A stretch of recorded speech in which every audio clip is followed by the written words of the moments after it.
ఓం సమర్థ సద్గురు సాయినాథ్ మహారాజ్కి జై. ఓం సాయిరామ్. మన బాబా కుటుంబ సభ్యులందరికీ నమస్తే అండి. మీ అందరిపైన షిరిడి సాయినాథ్ ఆశీస్సులు ఉండాలని మనస్ఫూర్తిగా బాబా గారిని కోరుకుంటున్నానండి. ఫ్రెండ్స్, మీకు ఎటువంటి కష్టాలు సమస్యలు ఉన్నా సరే ఒక్కసారి గురుగారిని కాంటాక్ట్ అవ్వండి. శ్రీ రేణుకా ఎల్లమ్మ తల్లి జ్యోతిష్యాలయం, కోయ గురూజీ లక్ష్మణ్ రాజు. ఫోన్ నెంబర్ వచ్చేసి 8074148455. సమస్య ఏదైనా సరే, భార్యాభర్తల మధ్య సమస్యలు, ప్రేమ సమస్యలు, కుటుంబ సమస్యలు, మనశ్శాంతి లేకపోవటం, అనుకున్న పనులు కాకపోవటం, నరదృష్టి, సంతాన సమస్యలు, ఆరోగ్య సమస్యలు, వాస్తు ఇంటి సమస్యలు, విదేశీ ప్రయాణం, మీ పర్సనల్ సమస్యలు ఏవైనా సరే గురువుగారు 24 గంటల్లో మంచి పరిష్కారం చూపిస్తారండి. ఒక్కసారి నమ్మకంతో గురువుగారిని కాంటాక్ట్ అవ్వండి. ఇంక ఈరోజు వీడియోలోకి వెళ్ళిపోదామండి.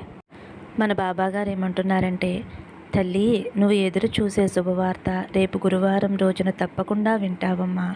నా మీద నమ్మకంతోటి, భక్తితోటి వీటిలో ఒక పువ్వును తాకు తల్లి అని అయితే మన బాబాగారు మన అందరి కోసం చాలా అంటే చాలా చక్కటి సందేశం తీసుకొచ్చారండి. మరి మన బాబాగారు ఇలా ఎందుకు చెబుతున్నారో ఆయన మాటలోనే తెలుసుకుందాం. చిన్న రిక్వెస్ట్ ఫ్రెండ్స్, మన వీడియోస్కి అయితే ఒక చిన్న లైక్ ఇవ్వండి. శ్రద్ధ సబూరి అని కామెంట్ చేయండి. thumbnail చూశారు కదండి, మందార పువ్వులు, తామర పువ్వు, గులాబీ పువ్వులు. మీరైతే బాబాగారిని తలుచుకుంటూ ఒక పువ్వును తాకండి. బాబాగారు ఏం చెప్పబోతున్నారో ఆయన మాటలను తెలుసుకోండి. ముందుగా మందార పువ్వులు తాకిన వారి గురించి అయితే మన బాబాగారు ఇలా అంటున్నారండి. మందార పువ్వు తాకిన నా బిడ్డ ఎవరైతే ఉన్నారో, తల్లి, నీ హస్తవాసి మంచిది. నువ్వు ఎంతో అదృష్టవంతురాలివమ్మా. నువ్వు ఏది తాకినా అది బంగారమే. నువ్వు ఏ పని తలపెట్టినా సరే అది విజయవంతమవుతుంది తల్లి. ఇతరులు నిన్ను అనే మాటలు అస్సలు పట్టించుకోకు. నీ సాయి తండ్రిని నేను చెబుతున్నానమ్మా. నువ్వు నిజంగా చాలా అదృష్టవంతురాలివి. ఎందుకంటే నువ్వు నా బిడ్డవమ్మా. ఏంటి బాబా, నేను కోరింది ఏదీ జరగలేదు, నేను అనుకున్నది ఏదీ అవ్వటం లేదు, మరి నేను అదృష్టవంతురాలనేంటి బాబా అని అనుకుంటున్నావు కదమ్మా. ఇలా అస్సలు అనుకోవద్దు తల్లి. నువ్వు ఏ పని చేసినా సరే నాకు అస్సలు కోపం రాదు. ఎందుకంటే నువ్వు నా బిడ్డవి కాబట్టి, నీకు అంతా పక్వాన్ని బోధించాలి కాబట్టి, నీకు ఏ కష్టాన్ని, అపజయాన్ని నీ దరికి చేరనివ్వను. నీ ఆలోచన ఇప్పటికీ కాలానుసారంగా ఉంది అంతే. నేను నీ దీర్ఘకాలిక భవిష్యత్తుని, ఆనందాన్ని, సంతోషాన్ని ఆలోచింపచేసి నీకు చిన్న చిన్న సమస్యలను ఎదుర్కొనేలా చేశాను. సమస్యను దాటితే జయంలోని ఆనందాన్ని నువ్వు అనుభవించగలుగుతావు తల్లి. ఇప్పుడు నువ్వు ఎదుర్కొంటున్న సమస్య భవిష్యత్తులో నీ విజయానికి అనుకూలంగా దారిని చూపిస్తాయి. అన్నిటినీ ఎదుర్కొనేలా, నిన్ను పక్వంగా ఉండేలా చేస్తాయి తల్లి. ఇప్పటి వరకు నువ్వు పడ్డ కష్టాలు, నష్టాలు నీ విజయానికి సంతోషం కలిగించేలా చేస్తాయి తల్లి. ఇప్పుడు నీకు అన్నిటినీ తట్టుకోగలిగే శక్తి నీకు వచ్చిందమ్మా. అందుకు నీకు కావలసిన ధైర్యాన్ని, శక్తిని నేను ప్రసాదిస్తాను తల్లి. ఇప్పుడు నువ్వు ఈ కష్టాన్ని ఓర్చుకుంటేనే భవిష్యత్తులో నువ్వు ఆనందకరమైన జీవితాన్ని అనుభవిస్తావు తల్లి. దీపం ఉండగానే ఇల్లు చక్కబెట్టుకోవాలి తల్లి. చేతిలో శక్తి ఉండగానే బాధ్యతల్ని నెరవేర్చుకోవాలి. నీకు మనోధైర్యం ఉన్నప్పుడే అన్ని సమస్యల నుంచి కూడా బయటపడగలుగుతావు. దేనికోసం వెనకడుగు వేయకు. ఎవరి మాటలకు కూడా భయపడకు తల్లి. నీకు, నీ బిడ్డలకి, నీ కుటుంబానికి నీ తండ్రినైన నేను కాపలాగా ఉంటానమ్మా. జీవితం అంటే కష్టం, సుఖం, నష్టం, సంతోషం, పరిష్కారం అన్నీ కూడా కలగలిపి ఉంటాయి తల్లి. ప్రతి ఒక్కరూ కూడా అన్నిటినీ రుచి చూడవలసి వస్తుంది. కష్టం వచ్చింది అని కృంగిపోవద్దు. నీ భవిష్యత్తుని పాతాళానికి నెట్టివేయొద్దు. ఓపిక నశించిపోతుంది అని అనుకోవద్దు. నాణ్యమైనది ఎప్పుడూ కూడా నిదానంగానే వస్తుంది తల్లి. ఒకటి గుర్తుపెట్టుకో అమ్మా, భవిష్యత్తులో నువ్వు అందరికీ మంచి చేస్తావు. ఆకలి అన్న వారికి అన్నం పెట్టగలుగుతావు. నిన్ను సహాయం కోరిన వారికి తప్పకుండా సాయం చేస్తావు తల్లి. నిన్ను నీ సాయి తండ్రి అంత ఎత్తులో ఉంచుతాడమ్మా. అంతేగాని నువ్వు దిగులు పడేందుకు ఏమీ లేదమ్మా. వాళ్ళు వీళ్ళు అనే మాటలకి నువ్వు అస్సలు భయపడవద్దు, కలత చెందవద్దు. ఎందుకంటే నువ్వు నమ్మిన నీ సాయి తండ్రిని చెడుని నీ దరికి చేరనివ్వను. నా బిడ్డని ఎవరైనా బాధ పెట్టాలి అని చూసినా అది వారికి నెరవేరదు తల్లి. అంటే చెడు ఎప్పటికీ కూడా ప్రబలం కాలేదు తల్లి. నన్ను నమ్మిన నీకు బ్రహ్మదేవుని వలె నీ కొత్త జీవితానికి రాతను రాస్తాను. తండ్రి వలె మీకు కాపలాగా ఉంటాను. సంపదని కూడా కలిగిస్తాను. నేనే శివుడు వలె నా బిడ్డలని ప్రతిక్షణం సంరక్షించుకుంటాను. నిన్ను కాపాడేందుకు నీ బాబా తండ్రి ఎప్పుడూ కూడా కనురెప్ప వేయకుండా ఉంటాడమ్మా. నీ చేయి వదలను తల్లి. ఈ కాలంలో గురుమార్గంలో నడవని వారందరూ చెడు మార్గంలో నడుస్తున్నారు. గురుమార్గంలో నడిచే వారందరూ మోక్షాన్ని పొందుతున్నారు. ఆ విధంగా నేను నిన్ను ఎంచుకుని గురుమార్గంలో నడిపిస్తున్నాను తల్లి. నీ కర్మలు దోషాలు అన్నీ కాల్చేస్తున్నాను. నీ చుట్టూతా భద్రతా వలయం కప్పి ఉంచుతున్నానమ్మా. నా అనుమతి లేనిది నిన్ను ఏ మాయా కూడా తాకలేదు తల్లి. ఒక మంచి కాలం రాబోతుంది. నీ కష్టాలు నష్టాలు తీరబోతున్నాయి. నీ పూర్వజన్మ పుణ్యఫలం వల్ల అన్నీ శుభాలే కలుగుతాయి తల్లి. ఇప్పటి వరకు ఎంత కష్టం అనుభవించావో అంతకు మించి ఆనందాలు నిన్ను చేరుతాయి తల్లి. ఎవరు చేసిన కర్మలు వారే అనుభవించవలసిన ఈ కలికాలంలో నీ కర్మలను నా పాదాల వద్ద వదిలినావు కాబట్టి నీ కర్మదోషాలు తొలగి సంతోషంగా ఉండే అవకాశాన్ని ఇస్తున్నానమ్మా. ఇలాంటి అవకాశం నా బిడ్డలకి మాత్రమే ఇస్తున్నాను తల్లి. ఇప్పుడు చెప్పు తల్లి, నువ్వు అదృష్టవంతురాలివా కాదా? నువ్వు ఈ సాయి తండ్రి బిడ్డవి తల్లి. నువ్వు తాకిన మొగ్గలన్నీ పువ్వులుగా విరబూసే కాలం వచ్చింది తల్లి. నువ్వు అనుకున్న పనులు జరగలేదు అనే అనుకున్న పనులన్నీ అతి త్వరలో జరగబోతున్నాయి తల్లి. అప్పుడు నువ్వు తప్పకుండా నాకు ధన్యవాదాలు చెప్తావమ్మా. నీ ఆనంద బాష్పాలతో నా పాదాలు కడుగుతావు. అప్పటి వరకు భయపడకు, దిగులు పడకు, ఆనందంగా ఉండు తల్లి. ఇప్పుడు నేను చెప్పింది విన్నాక నీ మనసు ప్రశాంతంగా సంతోషంగా ఉంది కదమ్మా. ప్రతి క్షణము కూడా నువ్వు ఆనందంగా సంతోషంగా గడపాలి తల్లి. నేను కోరుకునేది అదేనమ్మా. ధైర్యంగా సంతోషంగా ఉండు అనైతే మందార పువ్వులు తాకిన వారి గురించి అయితే ఇలా చెబుతున్నారండి. ఇప్పుడు తామర పువ్వు తాకిన నా బిడ్డ ఎవరైతే ఉన్నారో తల్లి, ఈరోజు నీకు నేను దర్శనమిస్తున్నానమ్మా. వెంటనే నీ సమస్యలన్నీ మటుమాయమవుతాయి. ఎంతో కాలంగా వేధిస్తున్న నీ సమస్యలు తొలగిపోయి అనుకూలమైన రోజులు ప్రవేశిస్తాయి. ఆ తరువాత నిత్య సంతోషంగా నీ రోజులు అనేవి గడుస్తాయి తల్లి. ధన సమృద్ధి కూడా కలుగుతుందమ్మా. ఇప్పటి వరకు ఏ పని చేసినా కలిసి రాక ఇబ్బంది పడుతున్న నీకు ఆ పని కనపడటమే ఆలస్యం క్షణాల్లో అవుతుంది. దాని ద్వారా అధికమైన ఆదాయం పొందుతావు తల్లి. ప్రతి క్షణము కూడా నువ్వు జీవితంలో పోరాటం చేస్తున్నావు. ఈ పోరాటంలో నువ్వు గెలిచావు. ఇక నీ జీవితం గెలుపు తప్ప మరేమీ ఉండదమ్మా. ఎందుకంటే ఈనాటి వరకు నువ్వు అనుభవించిన జీవితం నరకప్రాయమైన జీవితం.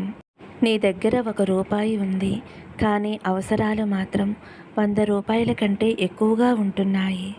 మరి నీ దగ్గర ఉన్న 1 రూపాయితోటి నీ జీవితం ఎలా నెట్టుకు వచ్చావు? ఒక్కసారి ఆలోచించుకో అమ్మా. నేను నీకు సహాయం చేయలేదు అని అపోహపడుతున్నావు కదా. భగవంతుడు నీకు తోడుగా ఉన్నాడు కాబట్టే కదా నీ దగ్గర ధనం లేకపోయినా కుటుంబాన్ని పోషించుకుంటూ వచ్చావు. నువ్వు నా సందేశం వినగలుగుతున్నావు అంటే నీకు మంచి రోజులు వస్తున్నాయి అని అర్థం తల్లి. నన్ను నమ్ముకున్న వారికి నేను ఎప్పుడూ మేలు చేస్తానమ్మా. నన్ను నువ్వు మర్చిపోవద్దమ్మా. నా బాబా నాకు తోడు లేడని, నాకు సహాయం చేయటం లేదు అని నువ్వు ఎటువంటి దిగులు పడవద్దు. ఎంత పేదరికంలో ఉన్నా తిండికి బట్టకి ఎటువంటి లోటు లేదు కదా. నేను మిమ్మల్ని ఒక మంచి స్థాయికి తీసుకువస్తాను. నేను మీకు ఎంతవరకు సహాయం మేలు చేయగలను అంతవరకు చేస్తాను తల్లి. ఒక స్థితికి చేర్చిన తరువాత వారికి ఎనలేని సంతోషాన్ని, ఎనలేని ఆనందాన్ని ఇచ్చి వారితో ఎంతో కొంతమందికి సహాయం చేయిస్తాను తల్లి. ఇప్పుడు నీతో కూడా అంతే. అవసరమైన దానికంటే ఎక్కువ సంపదను ఇస్తాను. నీతో ఇతరులకి సహాయం చేయిస్తాను. అలా చేయటానికి నువ్వు సిద్ధంగా ఉన్నావా తల్లి? నువ్వు నీకు కానీ నీ కుటుంబానికి కానీ ఎటువంటి లోటు చేయకుండానే నువ్వు అవతల వారికి ఎంత సహాయం చేయాలి అని ఉందో అంత సహాయము చేయి తల్లి. నేను చెప్పానని కానీ లేదంటే చేయకపోతే ఏదైనా కీడు జరుగుతుందేమోనని అపోహ పెట్టుకోవద్దు తల్లి. భగవంతుడు ఎప్పుడూ తన పిల్లలకి మంచే చేస్తాడు. వారు మంచివారైనా చెడ్డవారైనా మంచివారైతే వారికి ఎప్పుడూ కూడా ప్రశాంతమైన జీవితం ఉండేలా చేస్తాను. కాబట్టి ఎప్పుడూ కూడా భగవంతుడు నా యందు ఉన్నాడు, నన్ను కాపాడుతున్నాడు అనే ఆలోచనతోటి సంతోషంగా జీవిస్తున్నావు. చెడు మార్గాలలో వెళ్ళే వారికి బుద్ధి చెప్పటం కూడా నా బాధ్యతే కదా. అలా బుద్ధి చెప్పే క్రమంలో వారికి రకరకాల అడ్డంకులైతే వస్తాయి. ఇప్పుడు కూడా వారికి మంచి చేయటానికి చేసే ప్రయత్నమే. కానీ వారు మాత్రం భగవంతుడు మాకు ఏమీ చేయడు, మాకు అన్నీ లోటే, మంచి వాళ్ళకైతే కష్టాలు పెడుతున్నారు, చెడ్డవాళ్ళకి మంచి జరుగుతుంది అని అపోహపడుతున్నారు. అలా నిందలు వేస్తూ పాపకర్మలు ఇంకా పెంచుకుంటున్నారు. ఎవరికి ఎటువంటి ఫలితాలు ఇవ్వాలో నిర్ణయించాలి కదా. కాబట్టి ఎవరైనా మంచి మాటలు చెబుతున్నారు అంటే భగవంతుడే వారి రూపంలో వచ్చి వారు చెప్పే మాటలు స్వీకరించి మీరు చేస్తున్న పనులు గమనించి ప్రయత్నిస్తే ప్రశాంతమైన జీవితాన్నే గడుపుతావు తల్లి. నేను నీకు కనిపిస్తున్నప్పుడు నీ మనసు తేలికై సమస్తము కూడా నీ ఆధీనంలో ఉన్నట్లు, ఎంతో ఆనందంగా ఉన్నట్లు భావన కలుగుతుంది.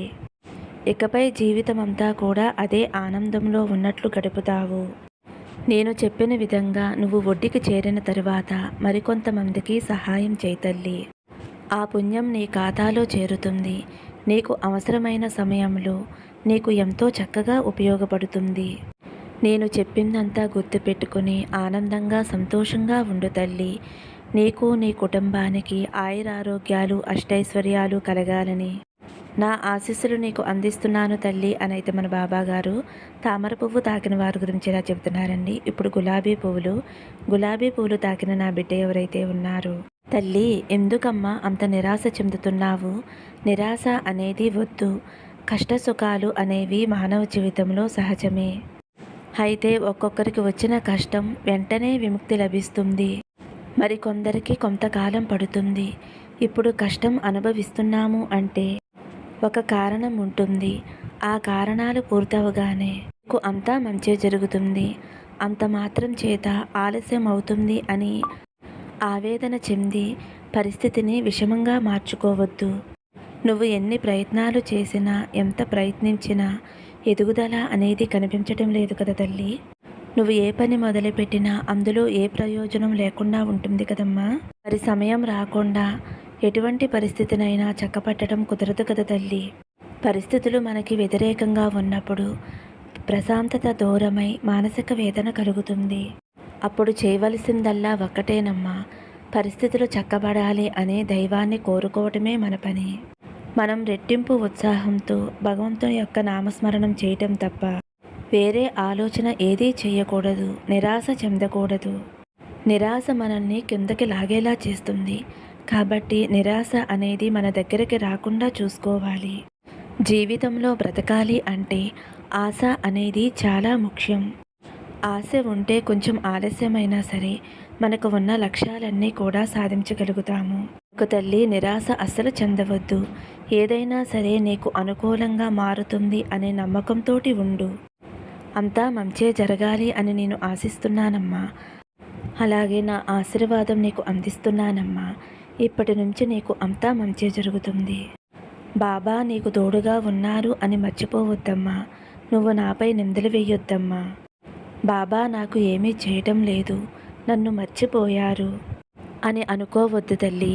నేను ఎప్పుడూ కూడా నీ చుట్టూనే రక్షణా కవచంగా ఉంటానమ్మా. నీకు నీ కుటుంబానికి నేను రక్షణగా ఉంటాను. గులాబీ పువ్వులు తాకావు కదమ్మా. రేపు గురువారం రోజున గులాబీ పువ్వులతోటి నాకు పూజ చేయి తల్లి. నీకు వీలు కుదిరితే నా ఆలయానికి వచ్చి తప్పకుండా నన్ను దర్శించుకో అమ్మా. నీకు అంతా మంచి జరుగుతుంది. సర్వే జనా సుఖినో భవంతు. సమస్తం సద్గురు సాయినాథార్పణమస్తు. శుభం భవతు. జై సాయిరామ్.